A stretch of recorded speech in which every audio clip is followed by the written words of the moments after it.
A hectic afternoon at San Antonio International Airport after a power outage shut down operations for the facility. Eyewitness News reporter Jaleesa Irizarry joins us live with what we know right now. Jaleesa. Yeah, the entire incident lasted only about an hour or so, but it was enough time to have an impact on this entire airport.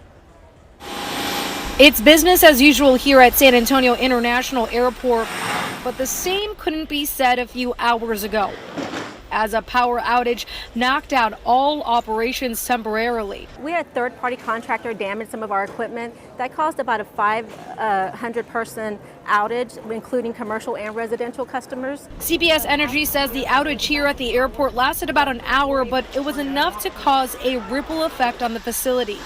Crews issued a ground stop, delaying any flights that were expected to depart or arrive. TSA security checkpoint was temporarily closed for 15 minutes. Even things such as our concessionaires with refrigeration and cooking power and everything, all of it was affected.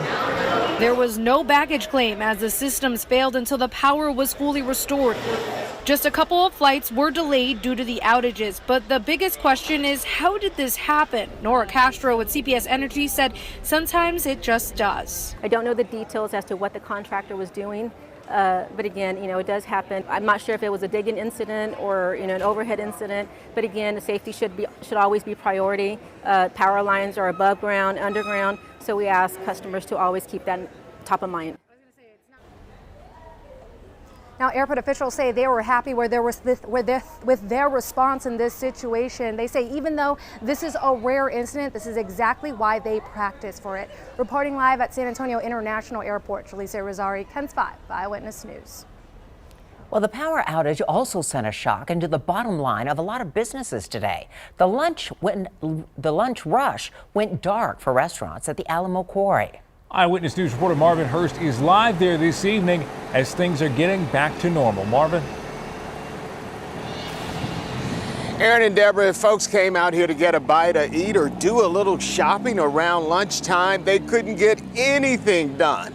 That's because there was a blackout here at the Alamo Quarry.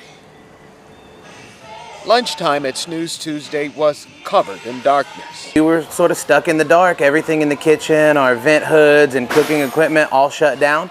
So that puts us in an interesting situation, right? General Manager Christopher Edwards says 1 minute everything was lively. The next minute, a power outage killed their lunch rush. Really, we were stuck in a position where all we could do was keep that party going by mixing up Bloody Marys and trying to keep everybody happy. Customer Jason Fain knew something was wrong when he drove up to the Alamo Quarry. There wasn't even blinking red lights, but I mean, people were smart enough to figure out, okay, we just got to stop, wait your turn, and then go. All 75 tenants at the quarry had no power, according to the property's management. Nearby, their big orange and white neighbor, Whataburger's headquarters, was affected too. You couldn't run credit cards, you couldn't do anything else like that. The outage even threatened an event for Snooze.